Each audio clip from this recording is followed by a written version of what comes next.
This is the last episode of Adventure Rider Radio for 2024. And as this year ends and the new one begins, many riders will set some kind of New Year's resolution. But often these resolutions are centered around some kind of sacrifice, weight loss or cutting back on something. Usually it's a pain-pleasure thing. You have to go through some pain to get some pleasure. But what if instead you chose a win-win goal? What if you planned a motorcycle adventure that stretches your comfort zone, so something that makes you feel a little bit uncomfortable and enriches your life with an incredible experience? If you set that goal and then you share it with others, research shows that your chance of success is increased incredibly because there's something about that public sharing that sort of forces us into that uncomfortable area of our life that is uncomfortable, of course, but also has so much reward. So why not resolve to finally go on that trip? Let the journey be your reward for 2025. On this encore performance of Adventure Rider Radio, we go back to 2021 talking about goals.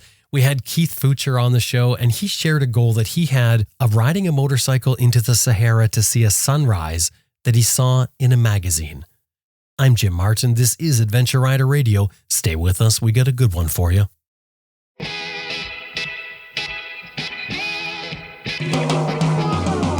Sam Manikin, Simon, Austin Vince, Simon Baby, Helge Pedersen, Charlie Bowman, Chris Birch, Elizabeth Martin, Jocelyn Snow, Quentin Smote, and you're listening to Adventure Rider Radio.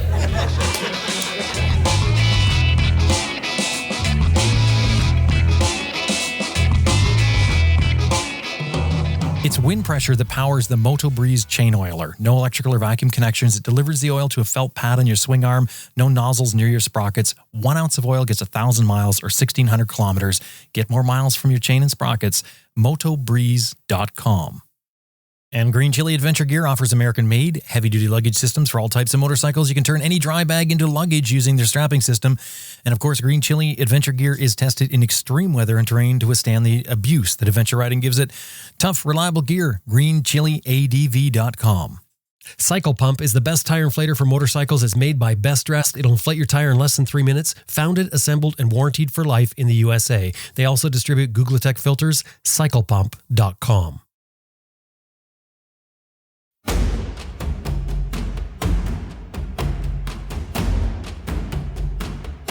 Yeah, my name is Keith Futcher. What do? Well, I'm retired now, living in Malaysia, on Penang Island in Malaysia. 50% of my time, in normal times, I'm traveling with my wife.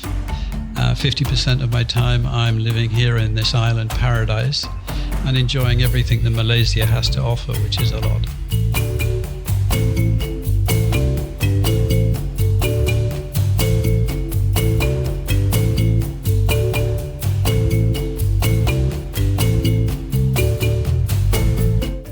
Keith, welcome to Adventure Rider Radio. Thank you. So how do you end up in Penang?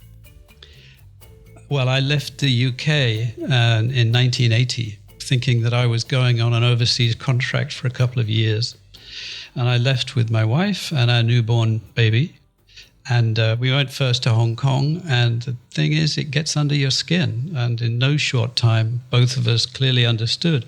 Certainly my wife and I, and actually my daughter, when she thought about it decades later, understood that there was no going back. That having left the UK, we never feel that we've left it.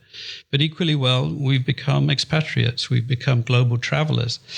The irony is, I spent 33 years in Hong Kong, living and working with my family, because every time it got dull, every time something got a little bit ordinary, something really great came up, some really good opportunity. And so we did well and we prospered. My daughter grew up as a blonde-haired, blue-eyed Chinese girl. She's European, obviously, but sees the world through Asian eyes. And that's where we are. So my daughter is now a Singaporean in Singapore, with a French husband who's also a Singaporean. And my wife and I live 500 miles north on an island paradise in Penang.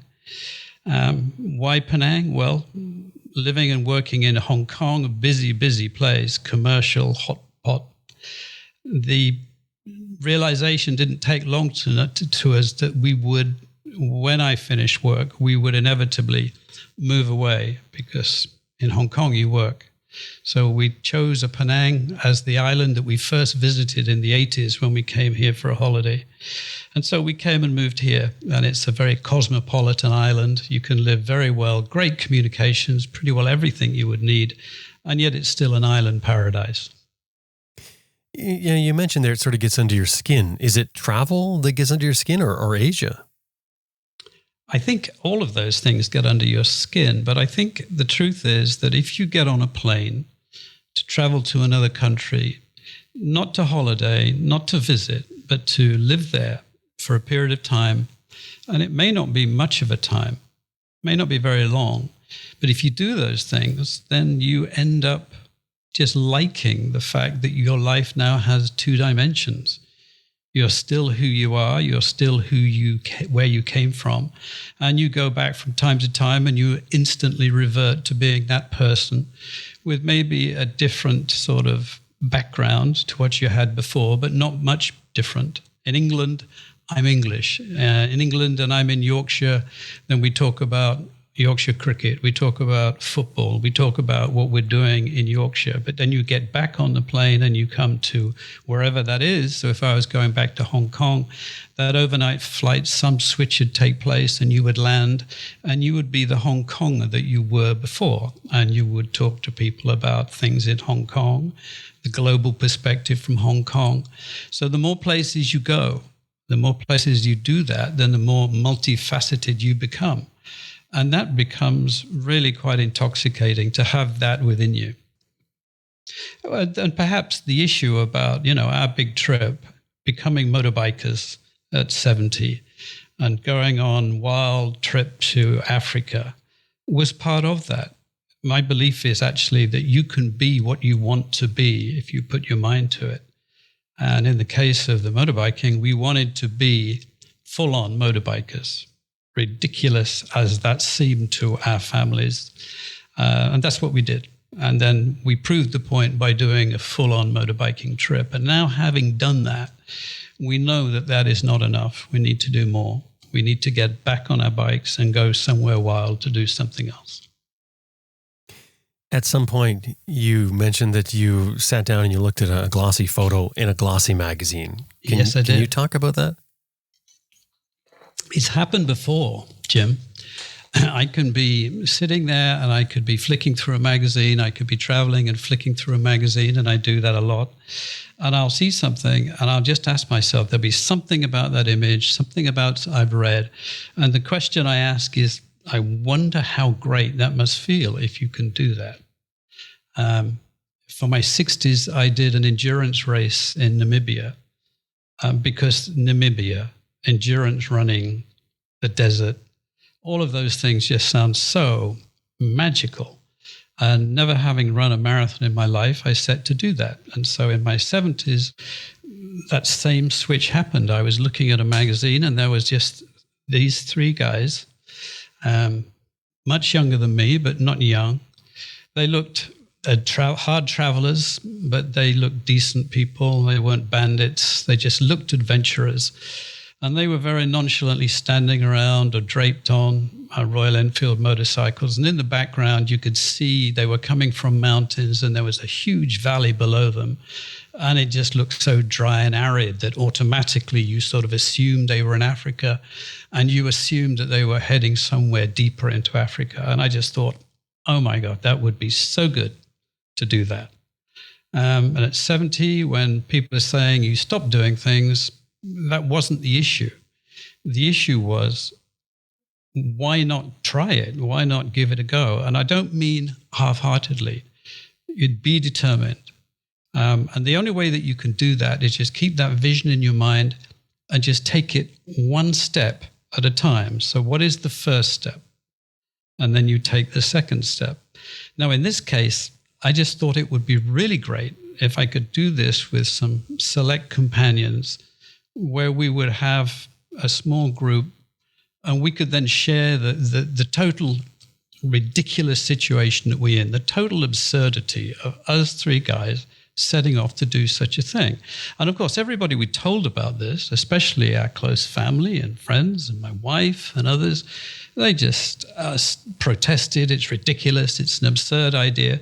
And it totally is. And that is absolutely the beauty of absurd ideas. When they're truly absurd, really, what have you got to lose by giving it your absolute best to turn it around, to make it something really great, which is only great to you. It's not great to anybody else. And that's what we set out to do. It's, by the sounds of it, the photograph was just a photograph. You weren't reading the article. You didn't get immersed in the story. I did read the article. And was the article about adventures, about people riding the motorcycle? The article was in one of those, typical weekend magazines where a very glossy magazine comes up with really slick ways for you to spend the money that you don't necessarily have, but you want to. So that great weekend, reading, which we look at and we wish. The article was it was in a very respected magazine published by the Financial Times. This was not, spoof stuff, by a very respected photojournalist who specializes in lifestyle, specializes in classic cars, motorcycles, wristwatches, a gentleman's writer, really.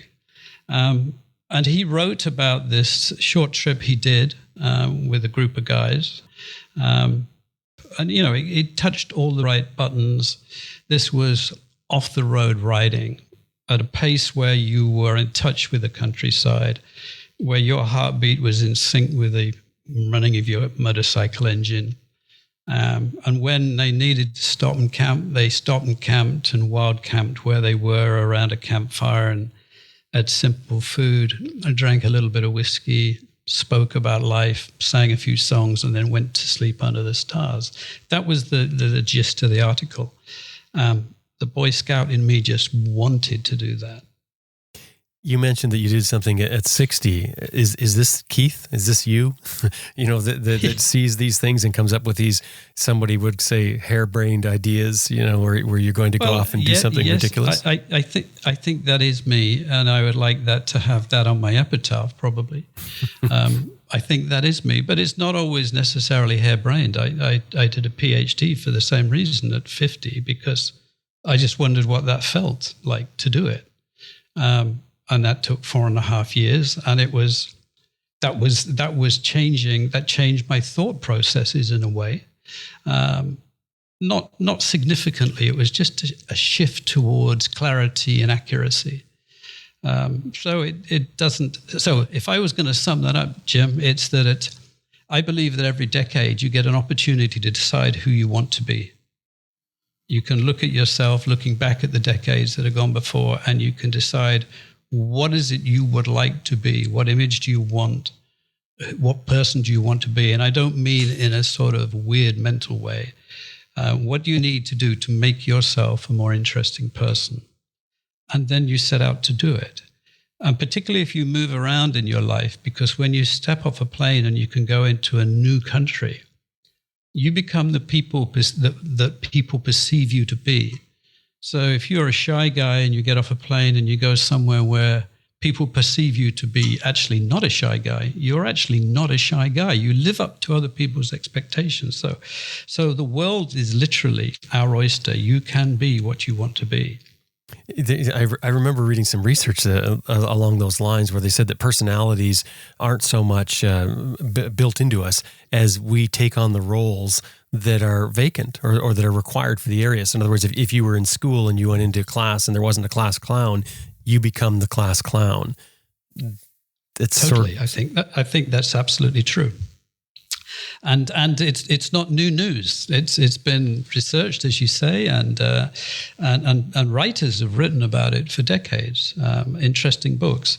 But what does it mean to me on the personal level? Well, it means that when I was a younger man, then a decade was a significant snippet of my life, and I could then set out an agenda, wish list.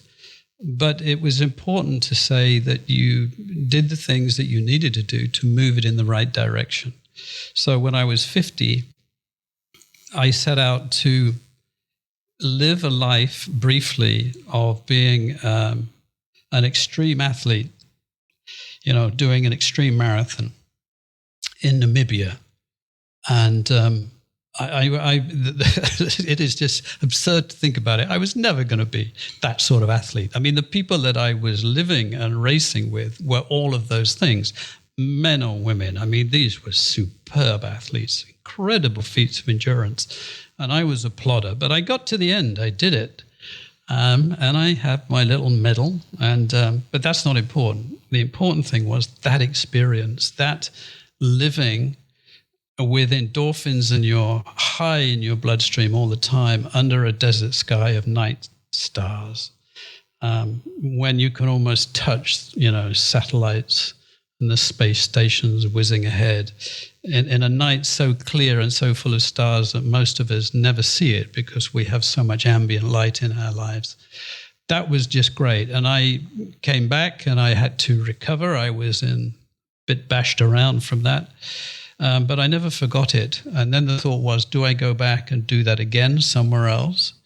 I ran some genuine marathons. I ran the London Marathon and enjoyed that. And also another one in Hong Kong, which I did with my daughter. And then she said to me at the end of that, she said, now I know that Mum is absolutely right. You are totally nuts. And then, way past all of that, I picked up this magazine and I knew this was the plan. The moment I looked at that, I couldn't put it down. I showed it to my elder brother because I thought there was something in our past that might push a button for him. Now, he's older than me. And he looked at it and he was taken with that picture. But what he said was a bit more heartwarming. He simply said, if you're going to do that, I want to do that with you because you're my brother.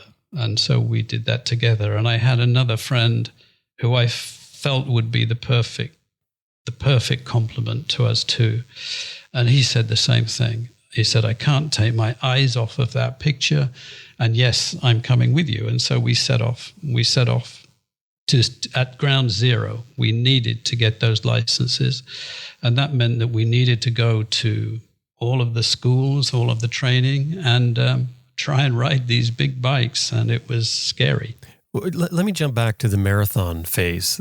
What did you get from that? Like when you said that each decade sort of is an opportunity to change who you are as a person. So what did you get from that? Well, it wasn't a case of saying, okay, I'm going to sign up and do this marathon.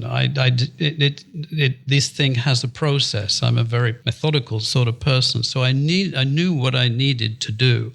The first thing I needed to do was to rebuild my body and to get a lot of miles under my feet. So I needed to train.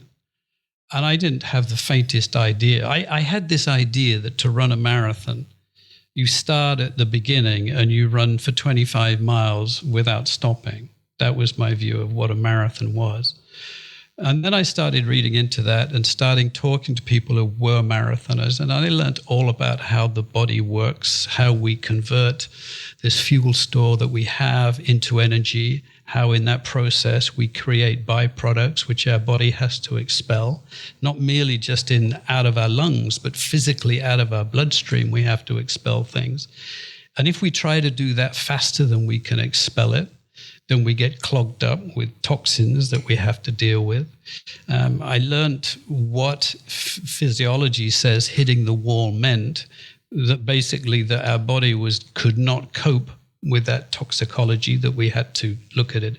So then I learning about how my body worked and how I would have to pace how I ran, such that I could stay below the level of high production of these toxins so that I could continue to run and expel them at the same time. So I learned about those things. And then I met people who were runners and they advised me who I should train with. When I told my wife I was going to do this, she said, you can't, you'll kill yourself. So I said, well, do you know that for a fact? And she said, no, I don't know that for a fact. So I said, well, okay, let's go and see our doctor. So we go and see our family doctor. And my wife says, go on, tell him what you're going to do. So I explained it. And our doctor said, oh, you can't do that, Keith, you'll kill yourself. And I said, well, explain that to me. Do you know that for a fact that this is going to kill me? And he says, no, but it doesn't sound like a good idea. So I said, have you ever run anywhere in your life? He says, well, no, I've never run anywhere. I don't know anything about that. So I said, okay, let's assume then that I need to speak to a specialist. So who do I go and see? He says, go and see this orthopedic surgeon, and he will tell you. So I go and see the orthopedic surgeon, and we have the same thing. No, you can't do that. You're going to end up in a wheelchair. So I said, do you know that for a fact? He says, well, no. So I said, well, who do I see that would say for a fact? He said, this doctor is a specialist in athletic consultancy. He's the sort of person that super athletes, boxers, ballerinas, superbly physical people go for when they have a problem, and he helps them. So I went to see him. And he had a consultancy that involved trainers, and they put me on treadmills and they took videos, and they said to me, well, you need special inserts in your shoes because you've got a bit of rotation at the ankle. And we have to teach you how to run because you may have been jogging for 20 years, but you're not running. You're just jogging along.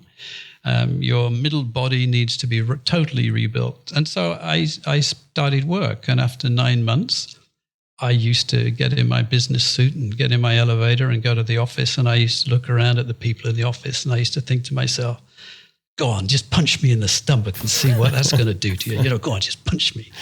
Mental thoughts. But then I was prepared, and then you go through the phase of the equipment, the gear you need, what you need. But hang on, this doctor that you went to see, the last one, yes, they didn't say anything that you were too old. There was no consideration to that? No, they said opposite. They said, of course. I mean, they made me do squats, and then they said, well, what's that noise? I said, well, that's my knees. so they said, well, okay. And so I said, what do we do about that? They said, it's muscle.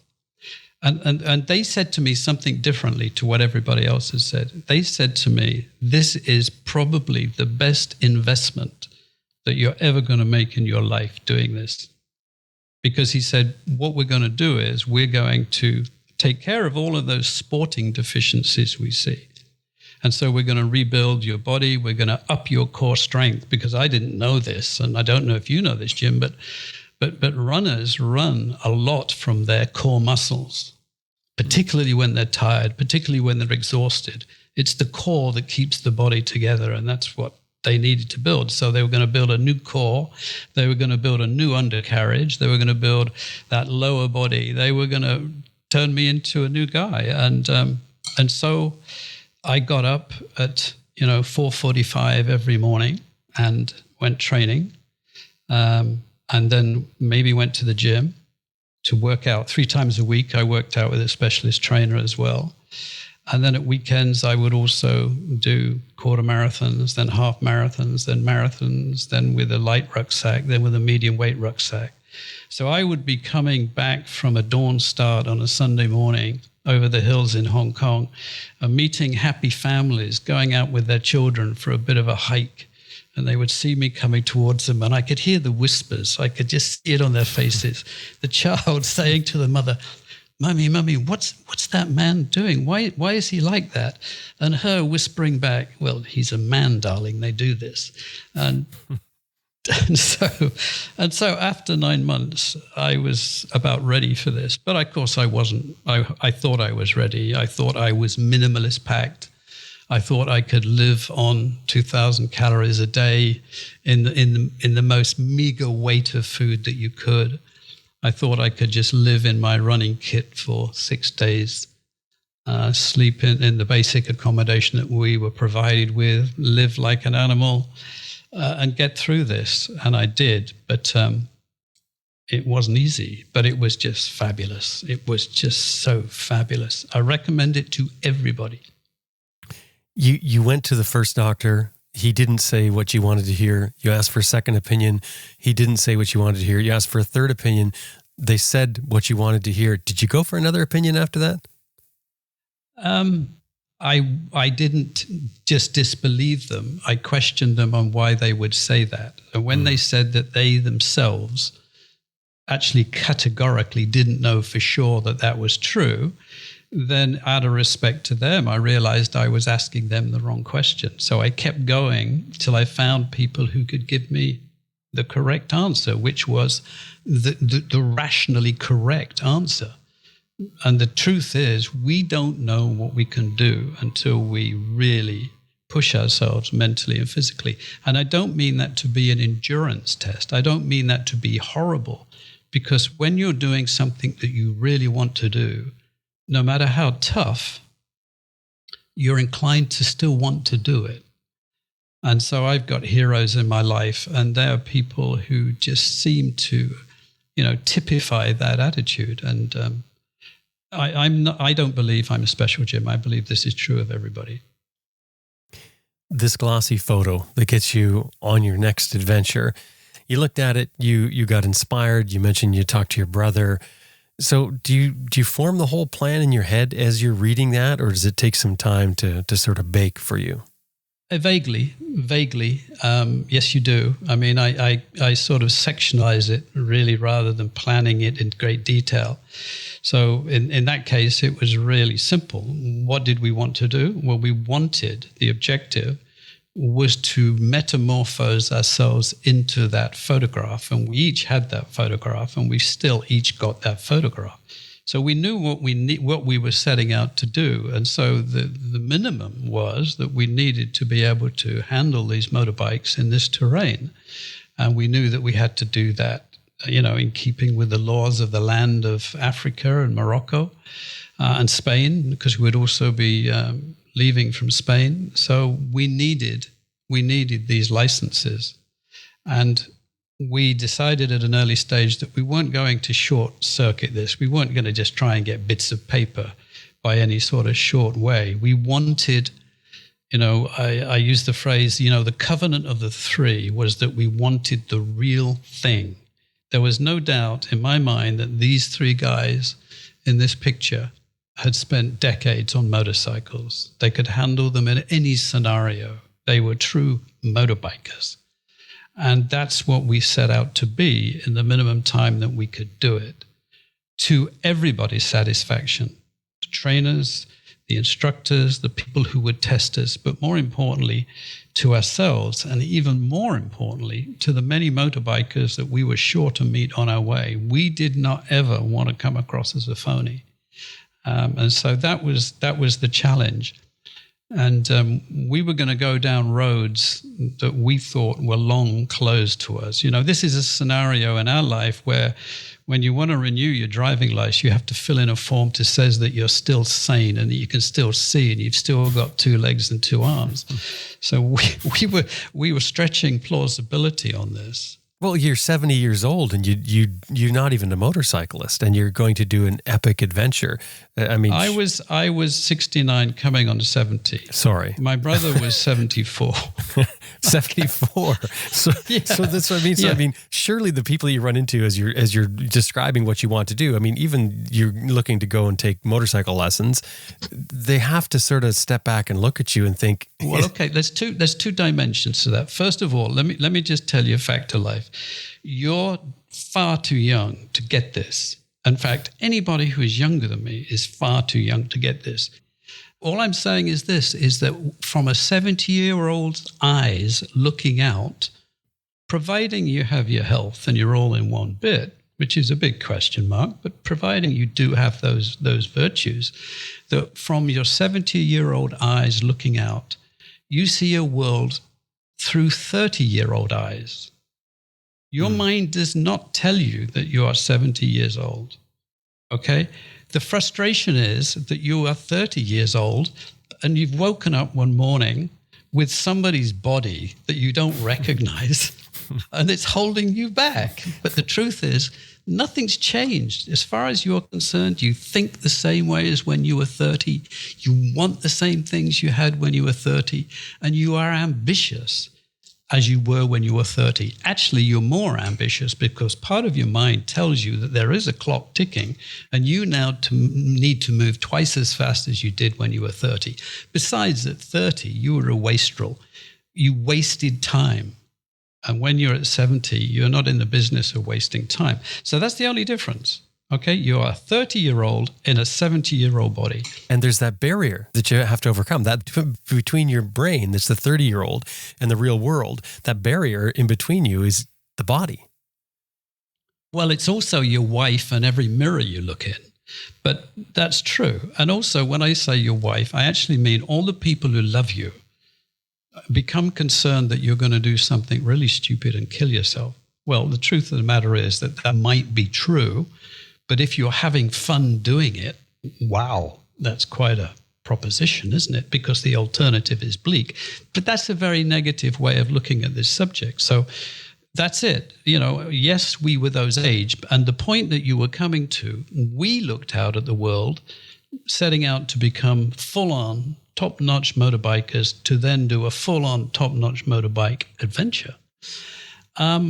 From the point of view of somebody who's 30, and that would be considered, hey, that's a really great idea. The truth is, and the trouble was, if it was trouble, here was the real entertainment. Everybody we rocked up to see to help us on our way was slack-jawed with an astonishment that we could still breathe, let alone get on a motorbike. So that's where the entertainment came, because it was phenomenal, the reactions we had. When me and my brother Mike turned up for our first day at motorbike training school, after we'd got the theory out of the way, we turned up in what we thought was appropriate clothing for that adventure, for that day. And they're sort of lounging outside the cabin where we were going to be doing training school, and there were bikes laid out on this concrete area nearby. We're all of these young kids. And I'm looking at my brother thinking, why aren't they in school? What's going on? And they were polite to us. And of course, we were polite and tried very hard to be on their wavelength to them. We didn't want to come across as anything other than the same as them. And they're thinking the same thing. I'm thinking, oh my God, they must be joking. And they're looking at me and they're thinking, oh my God, they must be joking. And the instructor comes out, and I'd spoken to him on the phone, and I'd spoken about what the objective was, and I'd spoken about the mission, and he was totally up for it, totally wanted to come with us, was totally convinced he was going to turn us around. But I never told him the age thing. And then when he took a look at us, then he had to sort of recalculate a bit.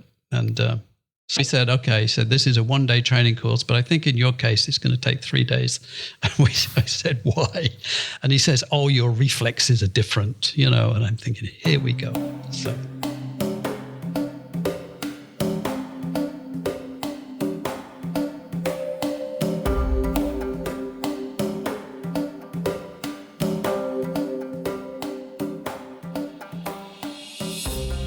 Now, this is one of my favorite items for riding. Well, actually, for anything outdoors.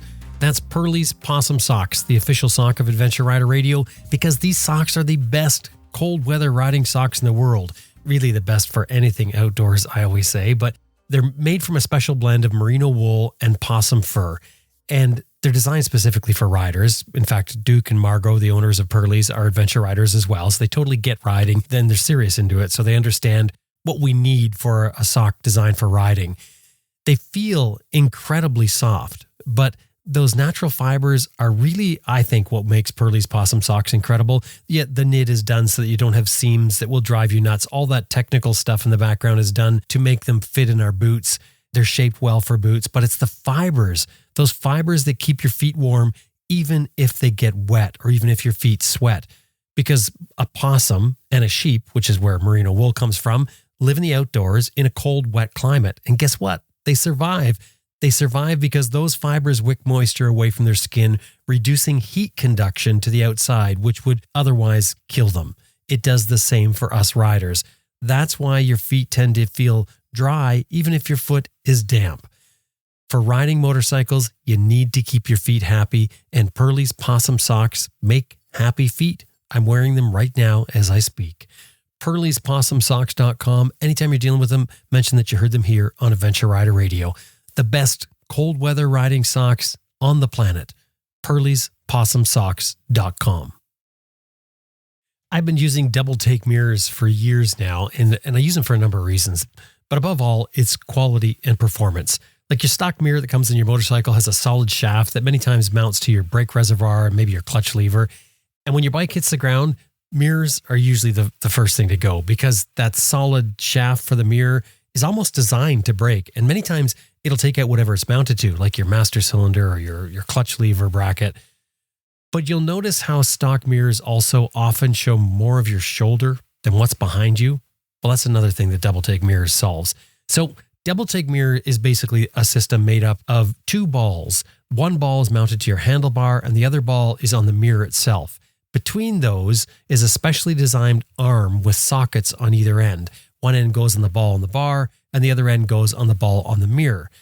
Now, there is a wing nut on the arm between the two balls that you can easily tighten or loosen with your fingers, even with your gloves on. And what you have is a system that's infinitely adjustable, up, down, forward, back, and it's super easy to do.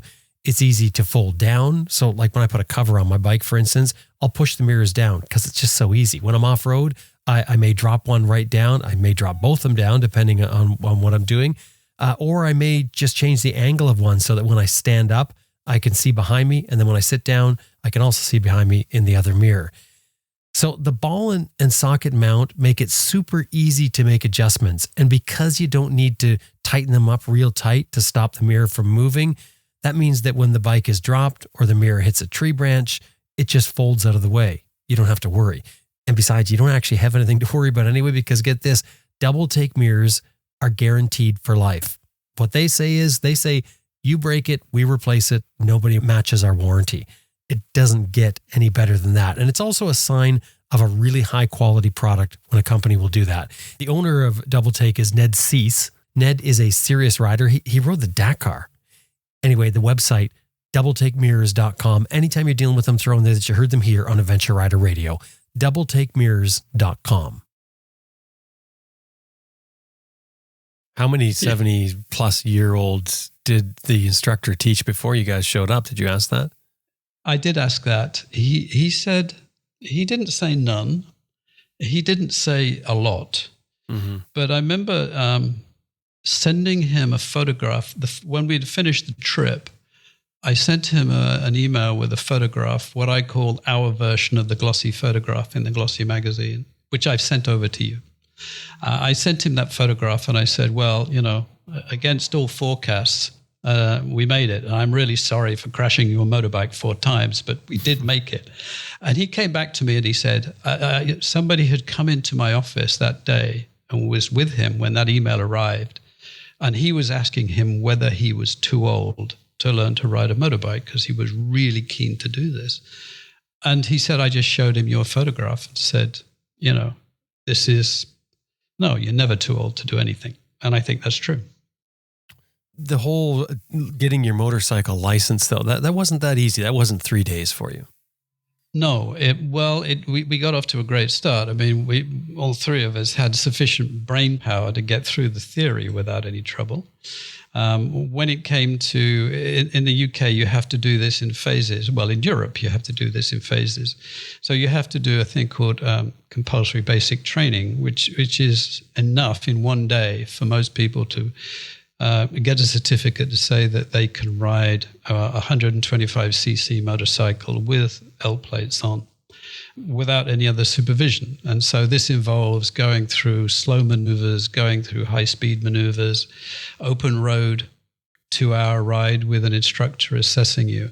And before that, you go through the lectures on the basics of a motorcycle, all of the safety gear, and why you wear it, and how the motorcycle functions, with huge emphasis on safety, what you can do to protect yourself on the road.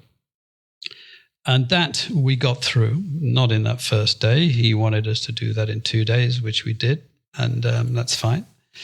So that went fine. And by now, we're feeling pretty upbeat. I mean, we're thinking 2 days, that's great. So the third day of that particular session, we'd arranged that we would migrate from 125cc to 650cc motorcycles. And that third day was superb because when we got out there and looked at these machines, we were impressed with our 125cc. It looked fabulous.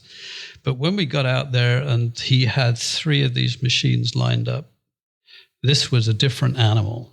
this was a jet fighter. This was packed.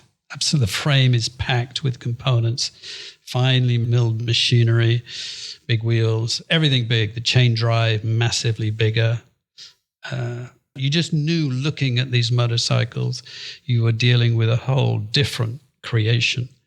And then in your mind, that, you know, having come from a 125, would it ever be a scenario that you could fly this thing? Because this looked to be a machine that you weren't going to ride. You were going to fly this. Within 3 hours, we were all aboard a 650 and moving up and down the runway on these. And it was just a beautiful, beautiful experience, because this was, I expected a jet fighter takeoff. I expected it to race off, you know, flames coming out of the exhaust, pivot into the sky. But it was more like, you know, an Airbus A380, which takes off like going up an elevator. It just lifts off the ground. So, you know, once you got the feel for it and you let the clutch out and you gave it a bit of gas, then it just started rolling and you were feet up and airborne on this beautiful, beautiful machine. And that was a wonderful moment. The tricky bit came when you realized that it's a Jekyll and Hyde machine, that within every motorcycle is, you know, a huge beast and a vindictive personality. So you get something wrong on a big bike and things go wrong very quickly with catastrophic events. And that was the point when we knew that it was a whole different deal, because that first day for me was a catastrophic event in the sense that I had to cruise after a while, cruise this big machine back down towards the training hut, bring it neatly round in a big circle and stop, because we were going to have some more refreshments and talk about things.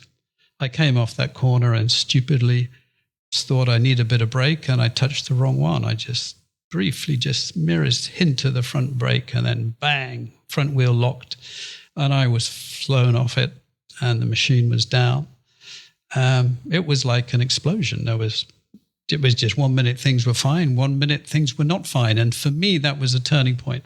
That's when I knew that this was not going to be a short game. It was going to be a long game, and I didn't know how it was going to play out.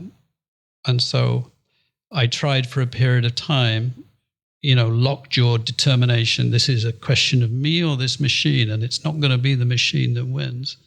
But the truth of the matter was, every time I took that approach, it was the machine that won.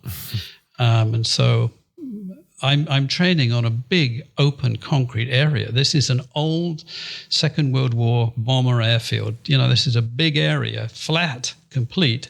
And I still managed to drop the bike 4 times over a period of several training sessions, all because I was just not handling the machine as it needed. I was not balancing when I needed to balance in slow maneuvers. I was not handling clutch and throttle in the right way with the right finesse. I was not using that rear brake with a touch. And when I was using the front brake, then I needed to be straight as a die. And it took me a while to get that. And that's why I ended up continuing the training in Malaysia, which was a great place. It is a great place to ride a motorcycle. Now, this is street training, street riding, right? You still have to, because your plan is to ride off-road. So you'll still need off-road training, or did you do that? Yes, we did. But the first port of call would be to have sufficient, recognizable documentation. So our focus, and perhaps wrong, and I perhaps thought after a while it was a wrong focus, was all about instruction to pass tests. All about what do we need to pass the next test. So what we did need in a UK environment is to show sufficient proficiencies in slow maneuvers to get a sign off from the man from the ministry that we were safe, in the maneuverability of a motorcycle. And then the third test is that you're taken on a 45-minute open road ride with the man from the ministry, and you have to demonstrate to him that you can handle that motorcycle safely and well in a multi-traffic urban rural scenario. And those tests are nerve-wracking. But the mindset was wrong because I was thinking of this in terms of tick the box, tick the box. Can I show him I can do this? Yes, tick the box. Whereas what I needed to do was actually become comfortable on the motorcycle such that whatever I was asked to do, I could do. I may not even have done it before. And for that, I realized that I just simply needed to ride the motorcycle. And in Malaysia, in Penang, I needed to carry on. I had to come back to Penang anyway, so I needed to carry on. And we don't have winters here. You know, when we have rain, it's the temperature of your shower. So it's not a bad climate to be on the road or even doing motorcycle training. So I started off in the motorcycle training process that applies to Malaysians in Malaysia. And it's wonderfully quirky and pleasant and nice, very serious.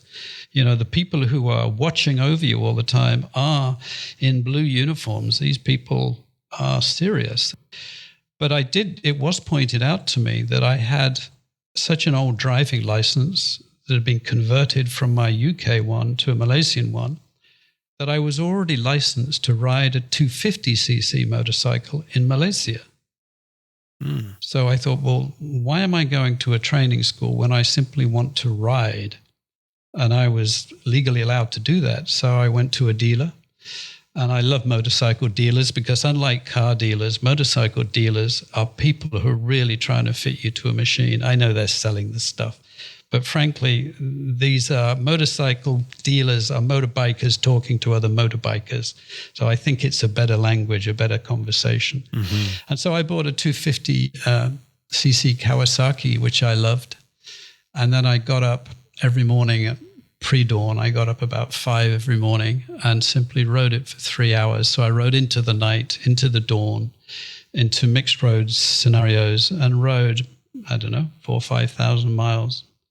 And then went back to the UK to finish off the documentation. And then it was a slightly different scenario because now, although I was now stepping up from a 250cc machine, this was a 250cc machine that I had ridden mile after mile through multiple scenarios, day after day, and not crashed it once. This was different to being on an old runway and ridden it for a lot less time and managed to drop it 4 times. And so I ended up getting through the documentation stage. I went to a different training school in the UK, a much more contemporary one, new thinking now in the UK on how people should train for cars and motorbikes. Not meant to be frightening, meant to be familiar, meant to be part of a serious adult process, and took care of it. And then it was a question of coming back to Malaysia and adding that extra dimension, that rubber on the road, different scenarios, different terrains, to be ready for Africa. And then we started seriously getting kitted up for Africa, which was enormous fun. What do you take to Africa?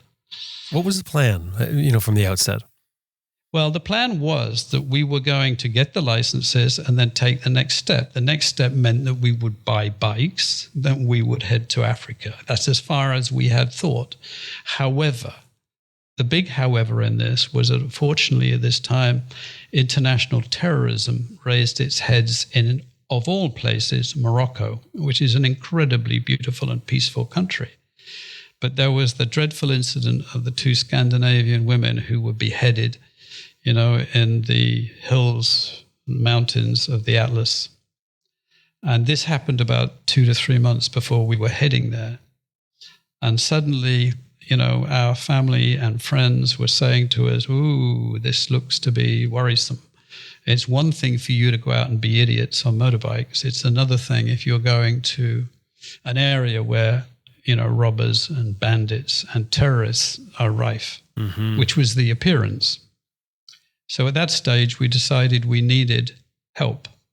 If we were going to do this, we needed people with us who could handle violence to our advantage. I mean, we stood no chance in a serious confrontation, no chance at all. And so I cast around and I found a man in Andalusia who fitted that bill. This is like a bodyguard that's going to go with you. Well, we wanted somebody with us. We wanted people with us. We needed two things. First of all, 3 old guys on motorbikes with perhaps too good a wristwatches on their wrists would be the wrong sort of target. So we thought perhaps we needed to bulk up a bit. And if we bulked up, the logistics were going to change. And also, if we bulked up, then maybe we should think about having with us, we could have shotguns with us who could ride with us, who could, provide the necessary steely face that we needed. And so, this was not bodyguards. This was what I would call a serious facilitator, exactly what we needed to do. So this was somebody who could not only help us protect ourselves, but actually had some of the equipment that we needed. And in actual fact, he actually got the bikes. And, we had the backup vehicle. And he had a number 2 with him who was a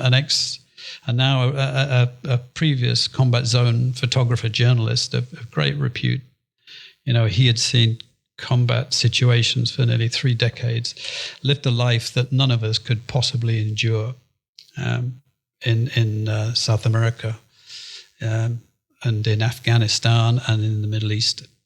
So this was a couple of guys who were companionable gentlemen of the finest sort who actually would help us on our way. And so it became a really odd relationship that we had, us old guys, keen as mustard, and these guys sort of shepherding us, and they were more used to moving combat personnel around. So it was a great thing. And then we had 2 other riders. We wanted to bulk up, and we made connection with 2 other people who were keen to do the same thing. And they came onto the scene by knowing the same guy in Andalusia. So when we gathered, in the end, it came down to, we had the terrorist events in Morocco changing the game quite a lot from the point of view of what we saw as the perceived risk. And so we changed the nature of the trip. And at the same time, we bulked it up and brought in new people, not only new people to help us on our way, to bring certain skills that we certainly never would have. We didn't have that sort of day-to-day combat experience. And then secondly, we had additional numbers. So we simply had a date. We were told that we would meet in the hills near Gaucine in Andalusia on this date. And we decided that we would, our trip from the UK, I flew in from Asia, my brother and my friend, we met up in Manchester, and then we headed off to Andalusia. Well, to get there at that season, we had to either fly to Malaga or Gibraltar. But here we are, 70-year-olds getting on the flight to Gibraltar. We had to hang out there for 2 days, and then we were going to get a message on where we were going to meet in Andalusia. Mick, who was leading on the ground. A message. Yeah, this sounds like one of those, spy movies. You're just going to go there. I know. I was so thrilled. I kept hugging myself. I just thought this cannot get any better. So we did the manly thing. We stayed in the best hotel in Gibraltar. We pretended that we were not motorbikers briefly. Up till then, since we had got our licenses, I should add, we took every opportunity to wear the gear and strut around as motorbikers. We were laughingly stupid. We were acting like teenagers in 70. But anyway, we did that. And when we got there, so we hung out at the best hotel. We found out where the best duty-free was. We stocked up on whiskey and an enormous amount of cigars. And then we kept waiting for this message. And eventually there was a ping on our phone. Take a taxi at 2:00 on this day. Okay, go across the border, pick up a taxi, go to this bar in this village. Call me back when you arrive and I'll pick you up. And that's what we did. Well, so why all the clandestine meetup? I mean, why does he choose to do it this way? Because it was convenient for him. Mick has no name. This guy lives in the shadows because that's him. Mick is the security guy.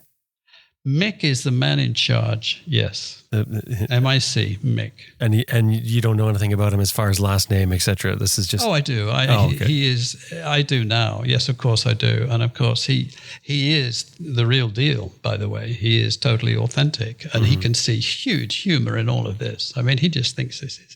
He just thinks it's fabulous. He said to me, "You have given me hope." That's what he said to me at the end of this. Yeah, I can imagine. For sure. Now, does he take over the planning of this whole thing? I mean, you said there, you sort of showed up, so he took it over. He took over the planning. We had already arranged what the schedule would be. We already knew that. We needed to know how many days we were going to be on the road. And the thing about Mick is that there is the plan. So each day has objectives. Every day is tactical. That is, how you reach that objective is up to us to determine. However, the objective, that day's objective, is a given. It's not a discussion point. It's not a negotiation. So if you want to stay in bed until 3 p.m. and then do a day's work and it's going to take you till midnight, then that's the way it's going to be. But you're going to get there. And so that's how it was. So yeah, he instilled a certain style to us. So you were talking about enduro. Mick knew nothing about us, but he did know we were keen as mustard. He did know that we were old, and he knew that we had the paperwork, and we had sent him bundles of folding money. So we were all together on this. And so that weekend, so he met us, and we were then in an accommodation that he had arranged for us in the hills near Galsine, and it was fantastic. It was so cool. And the point of being there was for the next 2 days, we would be riding enduro on Royal Enfields under the cracking whip of Mick. And he wanted to see if we were going to cut it. And it was quite clear that if we were not going to cut it in his eyes, we weren't going to Africa. That was the deal. And so we had 2 days of off-road riding, up and down through rivers, mostly over sort of gravel sands, through mud, twisty-turny tracks through forests, interspersed with wonderful lunches and dinners. So yeah, that was the proving ground. And on the way, we managed to, Mike spectacularly slid his bike and got up cursing and screaming because he had, melted his trousers on the exhaust of the Enfield, smashed the headlamp, and kept apologizing profusely for crashing the bike. And we all said, no, you didn't crash it.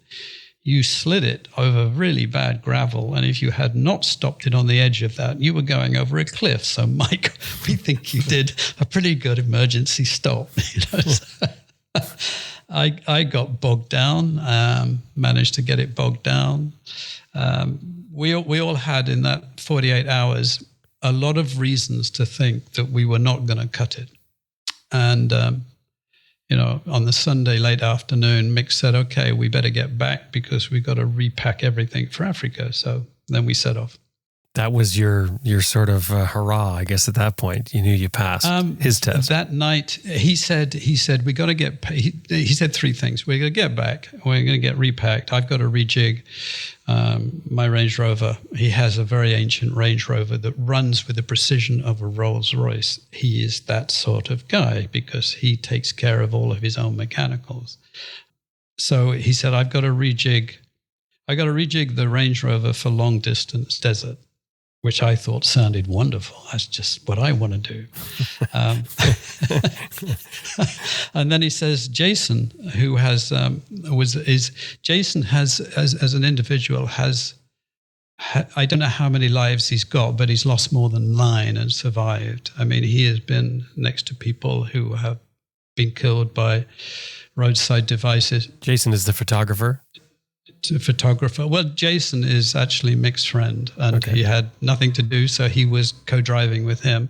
And he said, he is a photojournalist of some reputation. He said, I'll do 2 things. First of all, I'll run some classes this weekend on how you use your iPhone to take better pictures. But also, I'll take pictures on the way. And he did that because he was interested in taking the pictures, and I bought the copyright of them. and some of those you've got. So so Jason was there, but Jason has an awareness of danger. Most of us have no sense. Now, Jason was the sort of guy that when you approach traffic lights in an urban area will open all the windows. And I said to him, we were doing that. I said, we're going into a village to have supper. I said, why are you doing that? He said, habit. I said, well, what sort of habit is that? He says, when we stop at traffic lights is when trouble happens, and I want to make sure there's no glass flying around. And then he showed me that on his key ring, he's got this device that will slice open, a seatbelt in a second. Jason is so far ahead about potential danger. He is literally the safest guy in town to hang around. If you want to live for a long while, then hang around with Jason. He's the guy who introduced us to a shit bag. This was news to me. Have you ever heard of a shit bag? No, I don't think so. Okay. He pointed out that in the biggest combat situations that people's intestinal problems can get worse. And so this is a malaise which is not great at that time, but he says the battle has to go on. So in this small Ziploc bag, you carry with you everything you need to keep you combat ready. So we're sitting around saying, I wonder what that can be. And he says, well, change of underwear. Some tissue would be good, matches, and a head torch would be great. And okay, so we get the tissues. Okay, we get that. But the matches and the head torch, and his answers were succinct and on the game. Burn the debris. Leave it as nature intended. So scorched earth policy, he said, will apply for the entirety of this trip. And then secondly, he said, never, ever be without a head torch. You never know when you're going to need a head torch, which proved to be a point because we all used the head torches. We didn't need the bags that much, but, it was. So Jason was the guy who was a perfect complement to Mick's, well-tempered latent aggression. So they were a really great team, which was why when we rode as a team on the African roads, we rode in echelon. We knew when to be spread out. We knew when to be bunched together. We knew how to handle, primeval heavy traffic, African heavy traffic, how to manage to stay on the road when they wanted to push us off. And that was all included in that weekend. It was a pretty fantastic one. However, before we left for Africa, a number of things were going to happen. Jason was going to just check us out for survival kit, make sure that we were taking what we needed for wild camping, what we didn't need. Well, that was our option if we wanted to carry that. And so we did. So that evening, we went through preparation. We had a private chef in our digs, and so she cooked a wonderful farewell dinner. And so one of the finest nights I can remember for a long time was sitting by that log fire, finishing off the whiskey, smoking cigars and watching the smoke go up to the rafters. And that's when Mick told me about his hero. And that is going to be the next adventure because that is quite a hero. And when Mick talks about somebody that he admires and why, you can see it's a very compelling story. And then we set off the next day for Africa.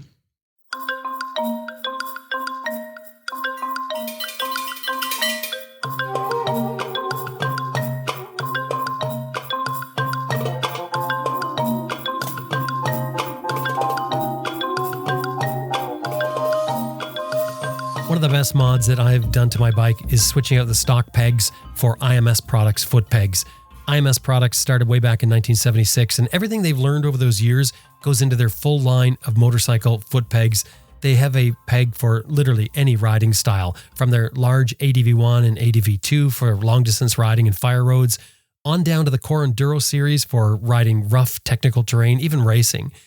IMS Products foot pegs are designed to give us riders added leverage and control through a better designed foot peg that increases your connection with the bike and your control of the bike. Many years after the fact, I can still remember vividly the first time I stood on those IMS foot pegs and what an amazing difference they made the day that I rode them for that first day. It was an eye-opener. It was that kind of difference.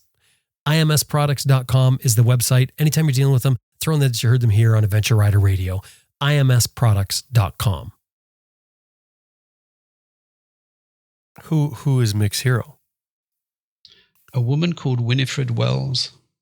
And this goes back, I was barely a teenager when Winifred Wells made her name, but she was an African woman, 22 perhaps, in Perth on the far side of Australia.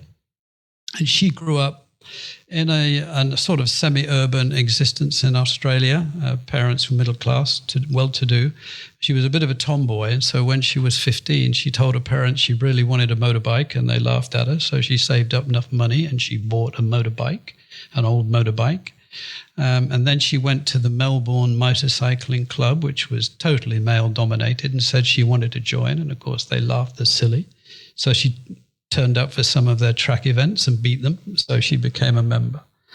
And then when she was 22, she decided that she wanted to go to Sydney because she had never been there to take a look. So one Boxing Day, she set off at noon and she rode to Sydney, the other side of the continent. Nobody had ever done that. To get to Sydney, she had to ride across the Nullarbor Desert. Nobody had ridden across the Nullarbor Desert. And when she spoke about it and she asked for, tips and ideas at the Melbourne Motorcycling Club, they all laughed their heads off and said, "You're being totally absurd. Your bearings are going to seize. You're not going to be able to do this. The bike won't be able to handle it." So she went to see Royal Enfield, the dealer in Royal Enfield. And first of all, she bought a Royal Enfield 350 of him and bartered for the price. And then she managed to get 25 quid sponsorship for this trip, which, this woman has gumption if she can do all of these things. Yeah. And so Christmas she set off and she made her way to Sydney and she had a mini weekend break in Sydney. And then she rode all the way back because she had to get back because she had to go back to work. And so I'd done the maths. She was on the bike pretty well, certainly dawn till dusk and hammering it to have done all of that thing. And she did this. So she did this trip and she went on to do other great things. But the thing about it that has Mick impressed and me was she simply did it. It was a totally lunatic idea, totally absurd. And what I find so compelling about this was that she knew inside her that she could do it. And whatever, she set off and whatever the day gave her, whatever was going to happen, she knew that it was her decisions that would get her through. So that is survivalist mentality. Now, Mick and Jason are people of the same caliber. They're the sort of people who can be absolutely flat down at daybreak, and they will know that by the end of the day, they would have made some profit from that base. They would have improved their position. I don't know many people who have that confidence, and I think that's admirable. And I would like to test myself in that scenario because I think that would be a lifetime of achievement to know that. Mm-hmm. Is Mick a motorcyclist? Yeah. He is as well. So. He's a motorcyclist. He grew up with a father who had a barn full of beautiful classic bikes. And I like to think of Mick still toddling around, barely able to walk, watching his dad fettling those bikes, suggesting maybe an adjustment or an appropriate torque here, and perhaps he was doing this wrong there. And so he's grown up with machinery and machines, which is something I have not. I've grown up with the machinery, but I've grown up with garages and mechanics and servicemen who are able to take care of all of my needs. And so it's a big dimension. And that's one of the things about becoming a motorbiker that's quite interesting, that you start to understand the machine has a personality. You start to understand the machine and you start to want to actually know its physiology a lot better. I don't know that I'm competent to do that. That's going to be an interesting question to ask myself. Mick, your security guy, Jason, the photographer, Mick's friend, who are going along, they're sort of running things at this point where when you get into the actual trip, does that change things does it take away from the adventure itself? I mean, because you're almost taking something that was a spontaneous adventure and you want to have this experience as being a true adventure. And then you've got this other person who all of a sudden is now running the show basically, and you're sort of along. I don't want to say along for the ride, but I mean, there's someone else running the show. Does that change your picture? It could have. However, we had made, without thinking about it, we had made an adjustment. We knew that we were going to Africa, and that was the mission. But it wasn't going to Africa to see the sunrise over the Sahara was going to be the end of it. This was like the true proof that we could ride a motorcycle. The question now arose in our minds about what we were then going to do with that knowledge. What were we going to do with this skill? Particularly because we all perceived in a small way that it had changed us. And that sounds absurd. As I say that, it just sounds so pompous to say that. But the truth of the matter was that something had changed. Something changed in me after Namibia. Something changed in me after I did my PhD. So why not now? So we didn't feel that this was, the moment. We felt that it was a stellar moment. But what we also realized that was actually being with Mick and Jason and our other companions on the road, we had just, enhanced this learning curve that we were on. This was like a paramilitary training mission. And every day and every minute of every hour, we were just part of that dynamic.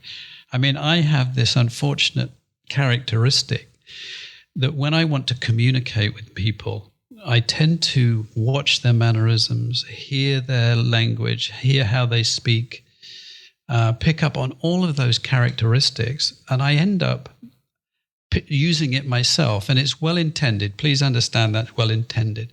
But my wife and my daughter have pointed out to me that in a stressful situation, or when I'm slightly drunk, then I can do this to the point of parody. So they've had to nudge me. I remember we were having a party in Hong Kong, and we had a lot of Americans, some Texans over from Bechtel, and we were working with them. And so we threw a bit of a party, and it was a great party. And my wife and daughter had to keep nudging me and say, "Stop talking American, you're English." So after we had been with Mick for a little while, we're all standing straighter. We've all got that clipped intonation. We're using, mission as a familiar word. So it was huge fun. We just took to it. We took to this role play, and it made it good because the learning point of it was truly significant. I mean, we were doing things that we never imagined we did. Mick prefers, out of preference, that we wild camp. And if that meant sleeping in a ditch in the rain, then that was going to be the wild camping of the night. We didn't do that, but we did wild camp, and that was a great experience. And one of us, the fog came down, the mist came down high on the mountains. One of us needed to get up and take a comfort break. He did the right things. We had built a camp latrine. There was a marker on that latrine, but by now that had faded. The mist was thick. He laid a branch trail from his swag to that place. He never found the latrine, and he never found us again. So when we got up the following morning, his bivouac was exactly as he left it. It was zipped up, and we thought he was just sleeping late. But in fact, when we kicked him and he didn't move and we looked inside and it was as he left it, we realized we had a problem. So we was instantly down into a survival situation for the most innocent of reasons. And so we had to deal with that, and we did. And so it was all the time we were on a learning curve. I would do it 10 times over simply because each time would be a new lesson, a new skill, a new learning set. And that was part of our trip. Did you find this person? Yes. This person is American, and he for pleasure likes hanging off mountains and climbing and bivouacking on tiny bits of string, on the side of a vertical cliff. That he thinks is fun. So if anybody was going to get lost and survive, it was him. So he was in the thinnest of sort of tracksuits and a pair of slipper shoes, but he couldn't find us. We were high up in the Atlas Mountains on the highest ridge, about halfway up, and it was cold. And so he was lost and did everything that he could think to do. So he looked for the lie of the land. He looked for the pattern of the trees. But we were in a very old olive grove, so there was no real pattern. So he tried, and he knew that if he found a cozy nook, and he did, so he stuffed, he told us, I stuffed my tracksuit with bracken to get some air layer there to get a bit more warmth. And he said, then I would find somewhere to shelter. But he said, at the moment I felt myself going to sleep, I knew I had to move, because he said, if you sleep, you die. And we said, well, how does that work? And he says, your muscles don't shiver when you sleep. And shivering is your body's ability to give you enough warmth to keep you alive. So if you sleep, you're in trouble. So he kept at it through the night. And then eventually he found a track which had enough substance to think that was the track that we rode in on. And he followed that downhill till it came to a junction. And then he knew he was confirmed. He knew where the nearest town was. So he started trekking as he was. And at daybreak, he got there and he asked somebody for the police. They took him to the nearest police station. They wrapped him in a blanket, fed him hot tea, and waited for a phone call. And by mid-morning, we had regrouped and we were making those calls. And so we asked, we were asking, is there a man called Kid there? And they said, yeah. And so we picked him up. And so he went into recovery mode, which is why we ended up having an interesting experience near naked with the locals that night. But that's a entirely different story. How old is Kid? Or was he at the time? He was the youngest of us, so he's just turned 40. So how far, this story that you just told, how far into the trip is that? We are 3 days in. And how long did the trip end up being? The plan was, if it hadn't been for that sort of pause, that day we would have reached the Sahara, and the next morning we were going to do the dawn, seeing the sunrise at the dawning of a new day in the Sahara. So we were a day late. So we needed to regroup. We needed to make sure that he was fully up to gear. And so we had a bit of float in the program, and that's where we used it. And I should point out that all of our planning in terms of the weather, the season, what we would have to deal with, what equipment we would need at the personal level was thrown out of whack by the coldest, wettest spring that Morocco can recall. And as Mick kept explaining, this is just climate warming, guys. We just got to suck it up. Well, he didn't put it quite like that, but that's what he meant. And so it was, we were riding in very low temperatures, in driving rain. If it wasn't rain, it was heavy cloud. So we were riding in difficult conditions, but we were pressing on because, objectives were objectives and the detail was just tactics. And so we pushed on into the desert. For the route, you were going from where to where? We came across... we came from just the bay of Algeciras, just near Gibraltar, and we went across on roll-on ferries to just outside Tangier Med. It's a new commercial port, and we picked up the road network then to head for Chefchaouen in the foothills of the Rif Mountains. And we ended up doing that. We were delayed on the way. So we ended up doing that through sea fog and into the night. So that was a foggy night ride. And we were late, so we were pushing on. Got to Chefchaouen. Then we followed the road network to get us right into the heart of Morocco and into the Middle Atlas. And then from there, we started rising up, taking one of the few roads that would take us over the Atlas into the Atlas Plateau.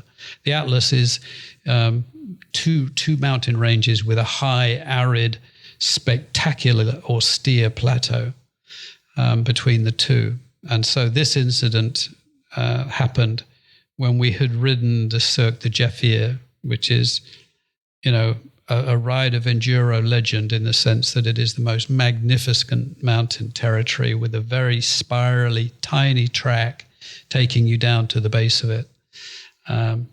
With nothing around, and the vistas are spectacular. And so we had done that and were wild camping that night in celebration. And the plan was that we would gear up and head for the desert the next morning, and then big moment, and then start heading back. Very simple agenda, really. But everywhere we went, there was always something new cropping up, a little issue here, a little issue there. Talk about the riding conditions and how the riders were handling it. Well, we had a range of expertise. We had one guy who came to join us from Germany who had been riding for a long while, and I think he actually had a military background at a much younger age where he also rode motorbike. So he became a point man leading, and so he was properly geared for any range of weather. He chose, of the available bikes that Mick had, he chose a camouflage bike. So he had a Royal Enfield in camouflage green, which suited him and his black gear. He was a big man perfectly. He looked like an avenging angel at the front of our pack, actually hunched over this tiny bike. I was geared for what I thought was going to be a desert trip.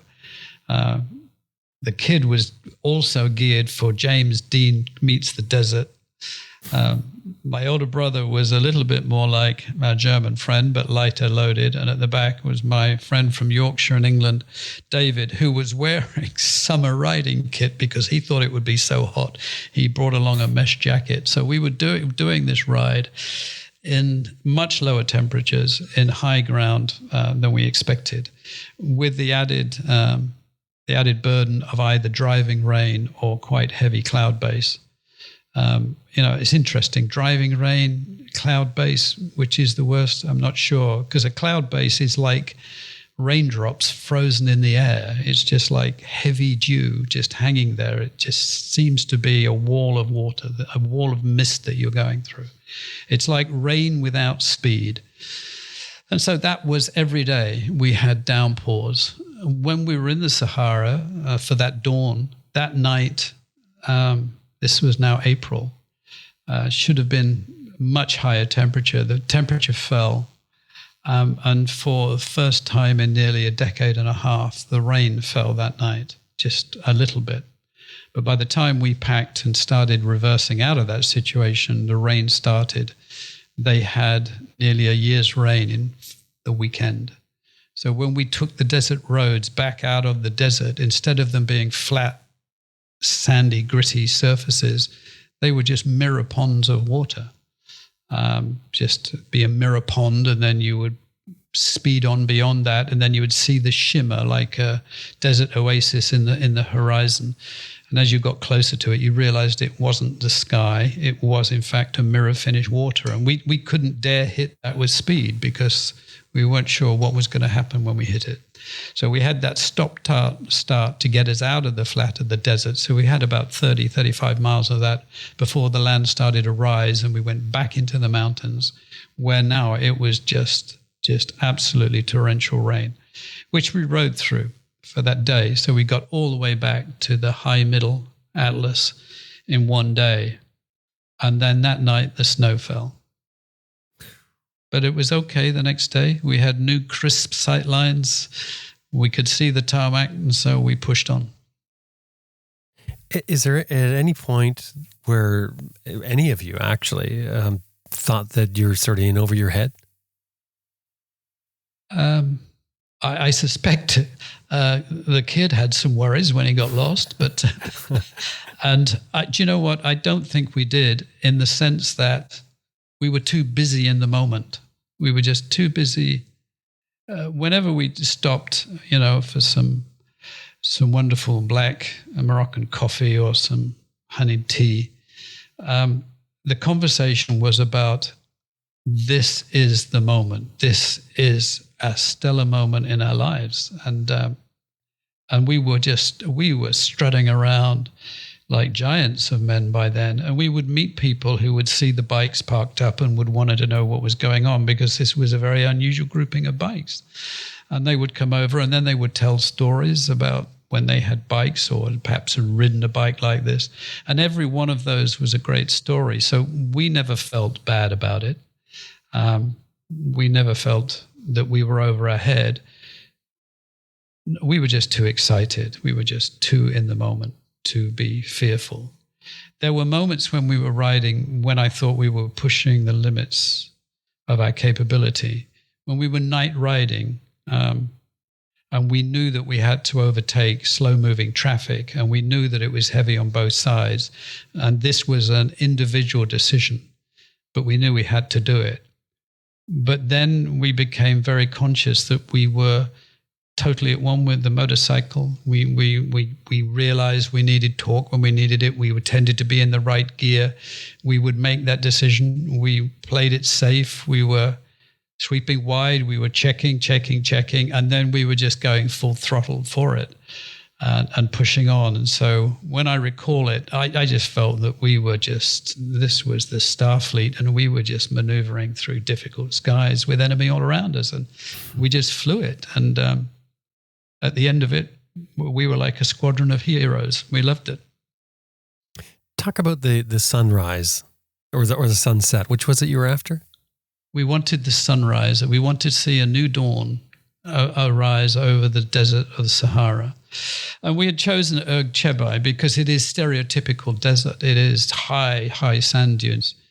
The deserts are not made up of sand dunes. Sand dunes are just accumulations of very fine windborne sand that happen. And these things are alive. They move infinitely slowly, but they change every day as the wind has cleans them. They are a different shape, a different finish. So these are like living earthen sculptures, and we wanted to be on the nearest one that we could find, bearing in mind that you could take North America and sit it in the Sahara, or even China for that matter. You get an idea of how big the Sahara is. So we were not going to go for the Sahara middle, but we wanted to be in these sand dunes. And so Erg Chebai, which is on the border of Morocco near Tunisia, was the nearest that we could do for that. And so we got there. And then we woke about 5 a.m. to then gather up and then trek into the Sahara to get up those dunes. Climbing a dune is no easy call. It is the most exhausting experience to try and get up these. They can be higher than a 4 or 5 story house. And as you climb them, the ground gives away under your feet. So you're slipping back. So you've got to keep up a pace. But it is steeper than you can possibly deal with. And if it doesn't slip back, then your foot slips in, and then you in the next tread, have to pull it out of that sand to make the next step. And you start that process knowing that you can't afford to stop, because if you stop, you will be defeated. You'll be back to square one. So it does push your lungs and your heart to the limit. So just when you think that your heart is literally going to explode in your chest, when you know this is the point where you are actually going to die, you manage to reach the top. And that's how it works. And so we did that and then hiked deeper into the desert because we wanted to find in the dark. We just had those head torches for illumination, and we were walking the edges of the ridge. So we're walking on a knife edge of sand that fell away 45 degrees either side of us, with your feet slipping as you're walking into the desert, until we found what we sensed was an optimum place. And then we waited, and then we felt the desert cold. And there was this cloud, there was this shimmer of cloud. So we did not get that diamond sky of stars because of this weird weather that was taking place. However, then it changed. As the sun rose, then we started to get more light into the night, and we began to discern shapes, and the dawn rose in that fashion, and we trekked back and reversed out. Did it feel like what you expected when you're sitting there watching that sunrise? Oh, it felt wonderful. It would have been arguably better if we had that terrestrial night above us, all those stars. We'd seen that when we were wild camping, so we knew it was there. No, it was... The way I would describe it was that we had, all the way through this mission, we had told everybody that what we were setting out to do was laughably absurd. Because if we didn't say it, they were going to tell us, you're going to kill yourself. You're being absurd. You're too old. Don't be absurd. Don't be absurd. And so we started off by simply saying that is the power of absurd. That is the beauty of it. So we would kick off and say, before you say anything, this is totally absurd, but just hear me out because this is what we are going to do. And that's how it went. And so at that moment in time, we had changed that absurdity into something that for us personally, and only for us personally, was something that had turned into something sublime, something wonderful. But that was only true for us. It's not something that we can talk about in a party or boast about because it's a personal thing. And it's not relative to other people. We were not the fastest man on the planet. We were not the best motorcyclist. By far, we were probably the worst motorbikers ever to have ridden in Africa. That wasn't the point. The point was that we had taken this absurd notion and made it, for us, meaningful. And all the way back, from Andalusia to the UK, and then for me flying out the next day home to Southeast Asia. And ever since, I know it's there, that we took that absurd idea and made it sublime. At 70, doing this adventure, what sort of limitations or things do you have to deal with that you wouldn't have had to when you were younger? Well, this is where a strong sense of denial is helpful. Okay, so you see, the thing is, you have a choice. You can make excuses for what you don't do, or you could push on and just not talk about it. And I think that if you take the positive line, you tend to just push on. So well, you need to prepare. So I think you need, like anybody else, you need to work at making sure your core strength is up. Now, Mike, my brother, who is 4 years older than me, when I met him at Manchester Airport and we set off to Spain, I walked by him, I didn't recognize him. Now, he's my brother and I didn't recognize him. And the reason I didn't recognize him was not only had he been working on getting his documentation together, he had been doing almost daily training yoga sessions. So he had lost weight. He was hewn. He was sculpted. I think he'd had a whole team, of sartorial advisors working on his kit. I mean, he had a new haircut. The guy was totally rejigged. I was so embarrassed to be his brother. I looked a scruffy git compared to him. And so he had prepped in the full way. He had worked on all of that core body strength. And he said to me, it wasn't a vanity thing. He said, I had a real fear that the body would let me down. And so I knew I had to prep. So I worked with trainers. And so that is true. So I think anybody who's setting off to do a serious mission, a serious journey, who's going to push himself that harder, should at least spend the same amount of time as that whole trip training for it. They should be really, if you're going to run 250K in the desert, you need to have run 250K before you get the desert in simulated conditions, or maybe 500K, maybe that's a better. So you do need to prepare your body over a period of time. But apart from, and then you need to visualize, you need to think about what you need. Whatever you take is going to be wrong, but it's much better than guesswork. So you need to visualize the situations, imagine what it's going to be like, imagine what you're going to need, and try and work through it that way. And that's a huge amount of fun. This is like Christmas before Christmas arrives. The anticipation is just so much joy. You talked about change, how, each of these decades when you're tackling something, there's certain change comes over you from doing this that you experience. What sort of change did you get from this? I felt a sense of release. Here's a phrase that when you get to your 70s, when you go and see your doctor, he'll tell you that you've now entered the valley of death, if he's honest. Okay? Mm-hmm. So people, when they have decade birthdays, tend to see these sort of, flags on the way. 40, midlife crisis. I'm going to live less than I've already lived. Wow, better get on. Better buy that Ferrari, get the new girlfriend quickly. All of that sort of stuff. When you get to your 70s, you're so far beyond a midlife crisis. You think, God, have I got the energy to have a crisis? So there is this flag at the 70, there's a flag at the 60s. And also when you get to the 70s, you stop thinking in terms of a decade. That's too long. You better think in terms of a 5-year plan. The Chinese have got that right. Let's have a 5-year plan. So you just got to up your game. And therefore the release for me was an actual realization that I should just unburden myself. I should get rid of a lot of stuff, lighten up, and really go for it. Seriously go for a very adventurous time. You know, come hell or high water. What do you have to lose at 70, really?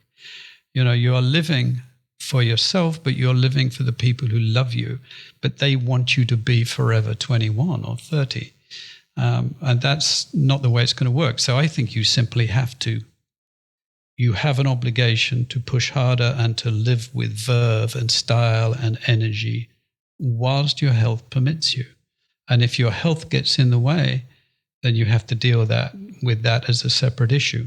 But my view is the harder and fitter you stay, then maybe you can hold it altogether for longer. So there is absolutely no reason at 70 to do anything that a 30-year-old, well, there are some things you can't do, but, you know, so you just push on and you give it your best. And I believe that you can do all of those things.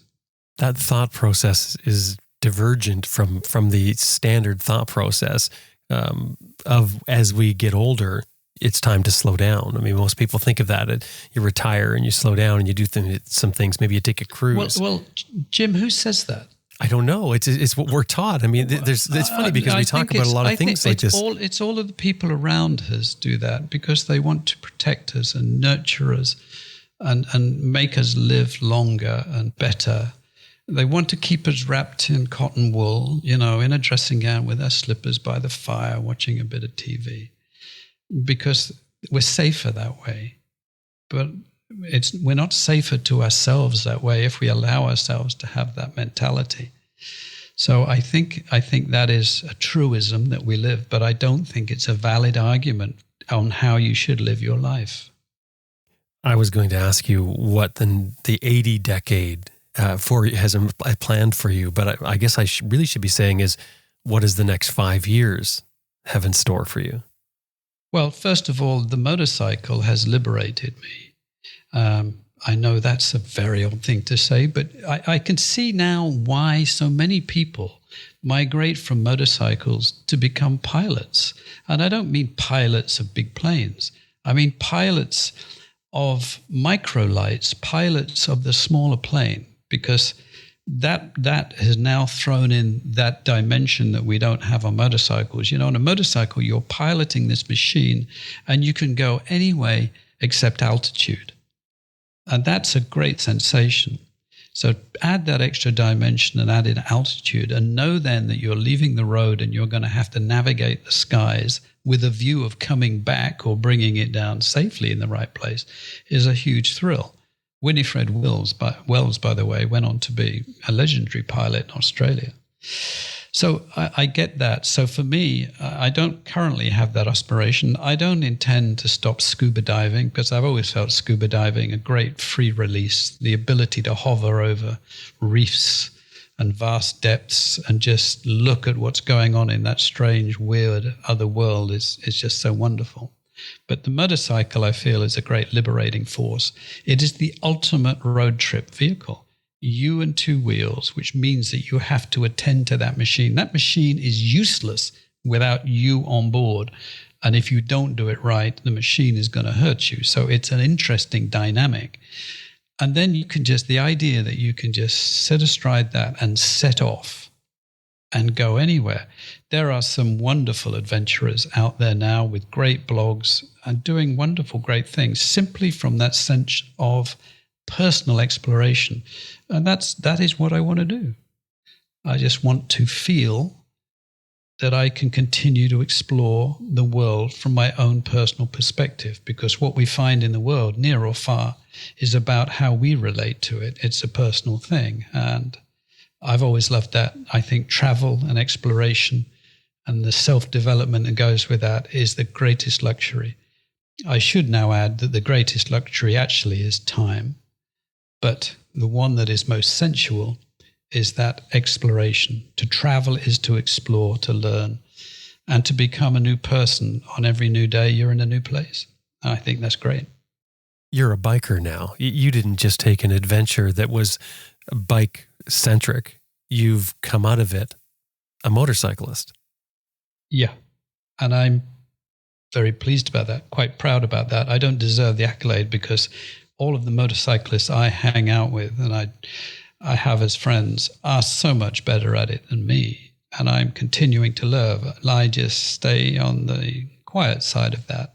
And what's great about motorbikers all over the world, everyone that I've met without failing, no matter how different to me, has welcomed the opportunity to share on the basis that we're both motorbikers. And I think that's really good. I've got a great story about Mike when we were learning to ride and we were both stressed out. He was trying to put together a contract with a company in America. And he realized that night that we were dealing with the stress of the first motorcycles. He woke up in the night and realized, he could see it in his mind, there was a miscalculation in the tender price. So he rang his counterpart in Texas and said, explained there is an error, the big error that affects Mike. And he wanted to negotiate around it. And the guy, as a commercial world, he said, hey, Mike, a contract's a contract. What can I do? That's the way it is, buddy. And so Mike decided to sort of take a different tack and talk about what that guy was doing, what he was doing. And he said, so what are you doing at the moment, Mike? And he said, well, I'm riding a Suzuki, through the day. I'm doing some training. So this guy perks up and he says, are you a motorbiker, Mike? And so Mike, seeing his opportunity, says, well, yeah.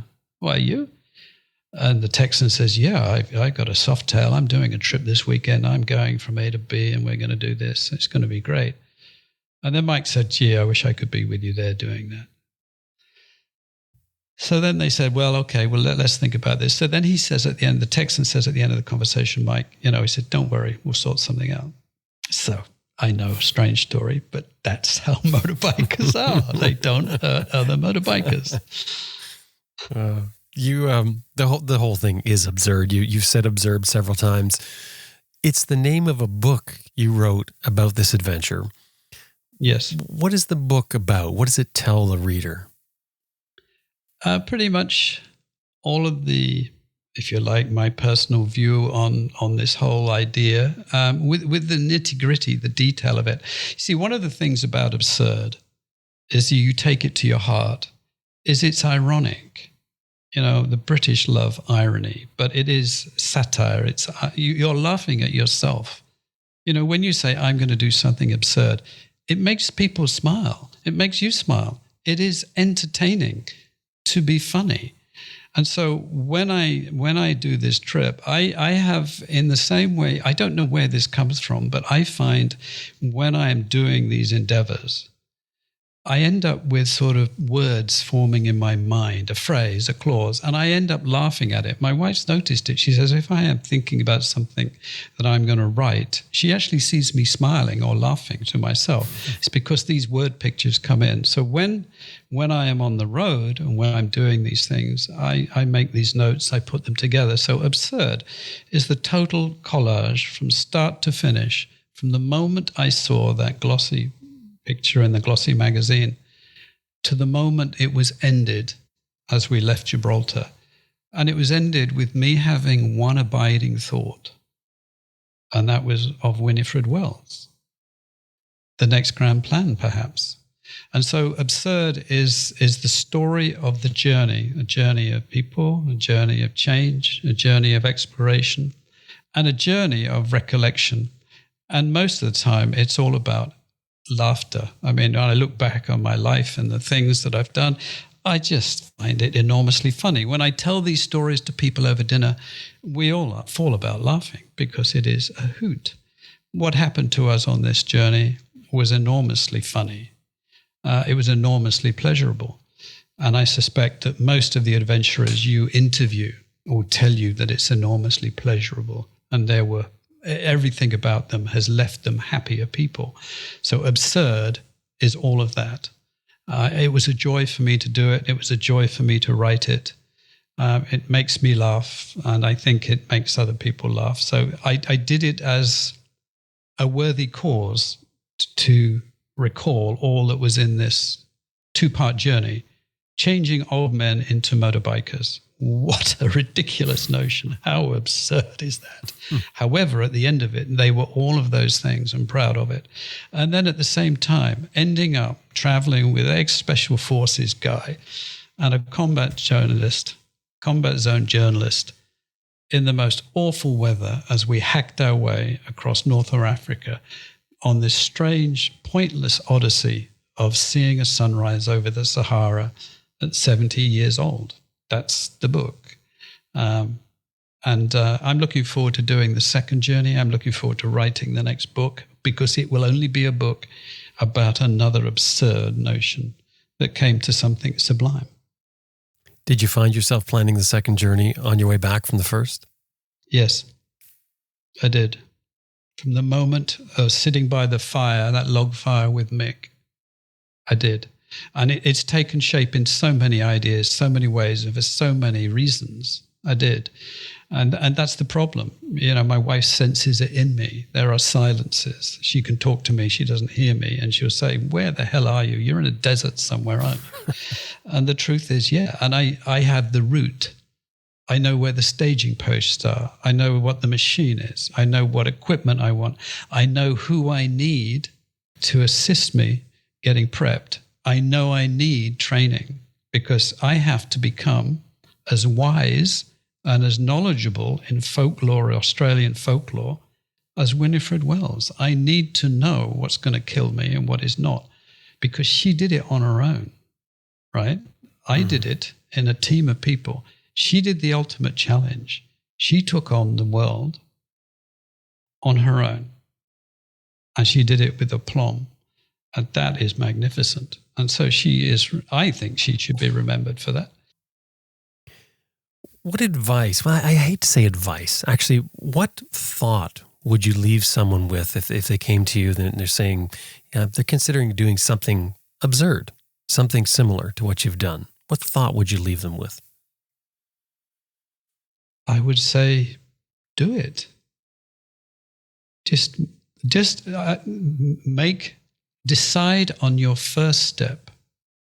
Just decide on the first easier step, the step on the foothills of the mountain, and make that step, and then just don't stop. Start and don't stop. That's all they have to do.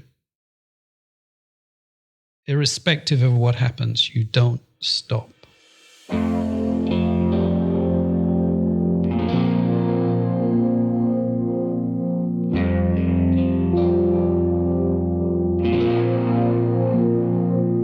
That was Keith Futcher from his home in Penang. His book is called Absurd. Now, if you'd like to get the book, the website of the publisher is gbpublishing.co.uk. Of course, as always, that link is in our show notes that will take you directly to the book. We also have some great photos from Keith's adventures in the show notes as well, all at adventureriderradio.com.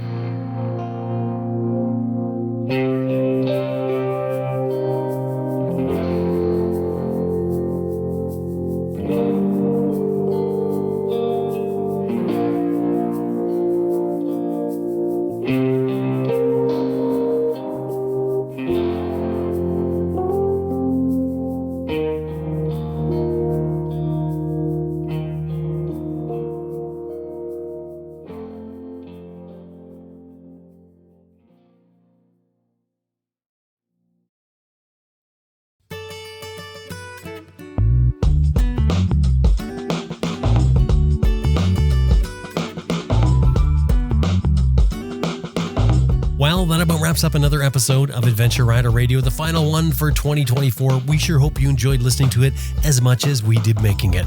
Special thanks to our producer, Elizabeth Martin. And of course, thank you so much for being a part of the show by listening. Hey, I'm going to throw it out there one more time at the end of the year. The show is built on a model of advertising and listener support. We'd really appreciate it if you would consider supporting in any way that you can find possible. Small way, big way, we would appreciate it. AdventureRiderRadio.com, click on support. Meanwhile, while you're there, there's a show note for every single episode that we've ever done, which is hundreds.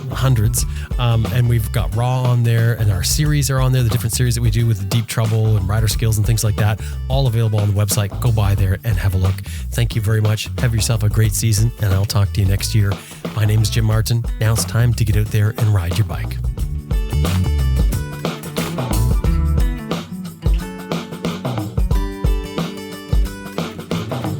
Hi, I'm Ben King, and you're listening to Adventure Rider Radio.